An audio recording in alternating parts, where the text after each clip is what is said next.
Muy bien, entonces, marcado así nuestro modelo, vemos que existe una parte en la cual hay ya evidencia del daño, que es a través de todas estas, digamos, fenotipos. Hay condiciones que uno dice, yo no lo podría llamar enfermedad, pero sí es, no es normal, pero es difícil, pero el individuo sufre, pero nosotros sufrimos, etcétera, pero hay un síntoma dolor, pero hay un síntoma diarrea, pero hay un síntoma de distermia, pero hay un síntoma de cojera, etcétera. Hay un evento de desenlace que afecta la calidad de vida o afecta el tiempo estimado de sobrevida, que finalmente es lo que el paciente experimenta. El paciente sufre eso, lo padece, lo percibe, lo manifiesta o incluso se lo inventa, pero lo manifiesta. Él no sabe que se lo inventa, pero lo manifiesta. Él lo padece. Pero otra cosa es cuando yo como clínico me expongo a este ser humano que tiene una molestia. Yo lo veo desde mi perspectiva y una cosa es lo que el paciente tiene, realmente él tiene eso, y otra cosa es lo que yo creo que él tiene. Es decir, el clínico y el médico, el clínico y el paciente vamos en sentido contrario. La idea es que nos encontremos en un punto de coherencia o de consistencia.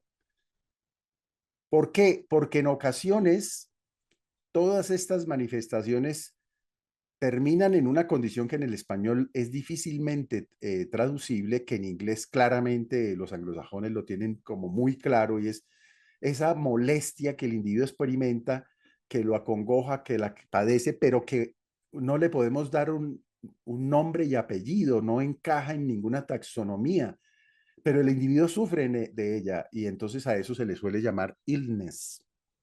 O la otra en la cual hay evidencia patológica, histológica, imaginológica, bioquímica, etcétera, de el daño, de la evidencia de esa falla que llamaríamos que es la disease o la enfermedad propiamente dicha. Entonces, esas dos cosas están en el paciente. Cualquiera de esas dos alternativas o variantes evidentes de la verdad. Pero otra cosa es lo que yo veo de eso y yo creo de eso. Por eso, lo que yo creo de eso se le suele llamar impresión diagnóstica. La idea es que la impresión diagnóstica eh, coincida con la verdad. El paciente tiene la verdad, sea la que sea, y yo debería tener una aproximación. Y esa aproximación es una conjetura, es una opinión, una creencia. Ojalá coincida. Bueno, las pruebas diagnósticas son ese fiel que ayuda o ese puente de comunicación entre la realidad del paciente y mi conjetura u opinión. Entre más fieles sean esos datos de la realidad del paciente, pues yo podré tener una conjetura mucho más precisa, más exacta, menos incierta, menos conjetura. Muy bien. Entonces, reiterando, todos esos elementos que tiene el paciente, signos, síntomas, datos, antecedentes, historia general, genética, todo lo que ustedes quieran, son realmente datos o pruebas que yo debo o puedo utilizar para mejorar mi conjetura. Todos esos son datos diagnósticos que ayudarán a mi impresión. Pero no todos los datos o pruebas diagnósticas son fidedignos de la realidad del paciente. Y ahí está el campo que nos ocupa en nuestras siguientes sesiones. Entonces, brevemente, para que se tenga contexto de por qué es importante una prueba diagnóstica, en qué contexto se utiliza, es que deberíamos recapitular cómo es que llegamos a ese diagnóstico, los clínicos. Hay dos grandes teorías. La primera, que es la que además ha dominado el pensamiento médico desde Osler, y es que nosotros resolvemos los problemas del paciente a través de la teoría de la solución de problemas, en la cual tiene una aproximación superficial y profunda. Esa teoría de la solución de problemas, a su vez, tiene dos subsistemas, uno muy primario, superficial, inductivo, intuitivo, y otro muy profundo, que es el que cultivó Osler, que es el sistema de generar una hipótesis y, dado los hallazgos, generar una deducción que se le infiere al paciente. Un proceso hipotético deductivo inferencial. Por lo tanto, pero siempre es un proceso de pensamiento, es un proceso creativo. En el lenguaje de la psicología del pensamiento le llaman heurístico, creativo. El sistema 1 es un sistema rápido que en el caso del diagnóstico permite establecer un solo elemento como posible alternativa o opción del problema del paciente. Rápido, intuitivo, se utiliza en condiciones de urgencia, en cuidado intensivo, donde apremia el tiempo.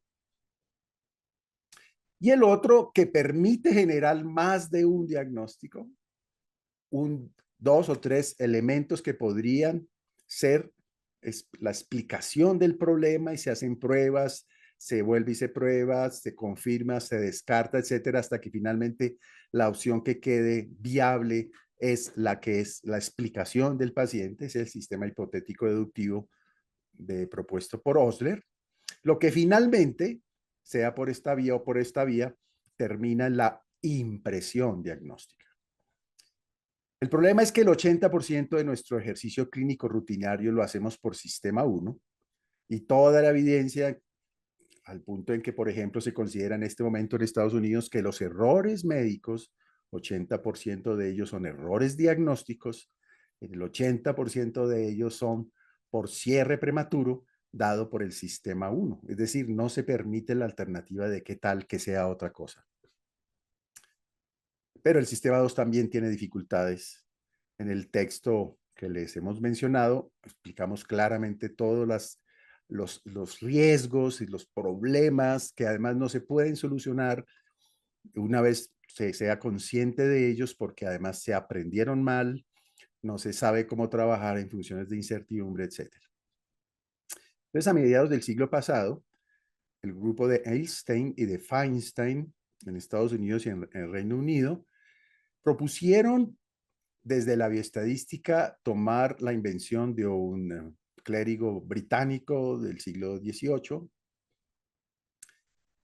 el cual básicamente lo que hace es modelar los datos del paciente para generar una probabilidad de enfermedad. Es decir, de una impresión diagnóstica pasaríamos a uno de una probabilidad diagnóstica. Y aquí debe ser muy claro para todos que el diagnóstico no es del paciente, el diagnóstico es del clínico. El paciente contiene una verdad, una condición. El diagnóstico es lo que el clínico cree de su paciente. Pero es diferente decir yo creo que tú tienes apendicitis a que yo creo que tú tienes apendicitis con 85% de probabilidad. Cambia naturalmente ese dialecto, esa narrativa, las decisiones que pudiéramos tomar alrededor de ese problema particular.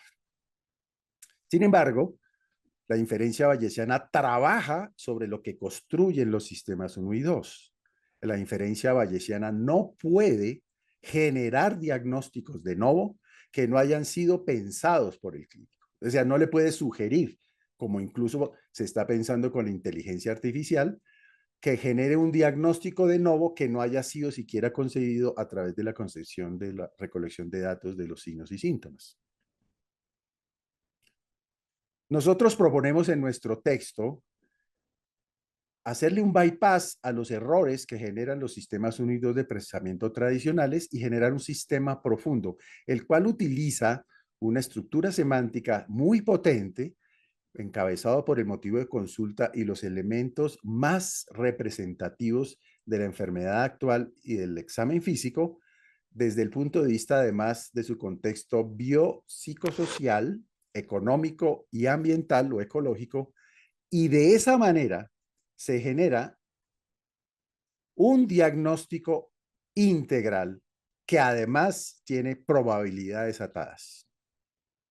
¿Cómo no va a ser mejor tener un diagnóstico integral, causal, patogénico y síndromal de un individuo al cual además se le atan las probabilidades reindantes en el sitio de trabajo a trabajar con un sistema 1 superficial. Pues simplemente para terminar esta primera parte, este invento, esta creación de valles, básicamente que se hizo a mitad del siglo pasado, se trajo desde hace 250 años para ayudar a lidiar con las limitaciones del sistema 1 y 2 creativos, eh, intenta realmente calcular o medir en un individuo la probabilidad atada a sus síntomas en el sitio en donde lo atiendo. Eso es básicamente lo que hace la inferencia bayesiana, modelar la probabilidad de ese diagnóstico dados los datos del paciente y los datos del sitio donde yo trabajo. Es decir, el riesgo basal y los signos y síntomas o signos paraclínicos del individuo. Bueno, muchas gracias.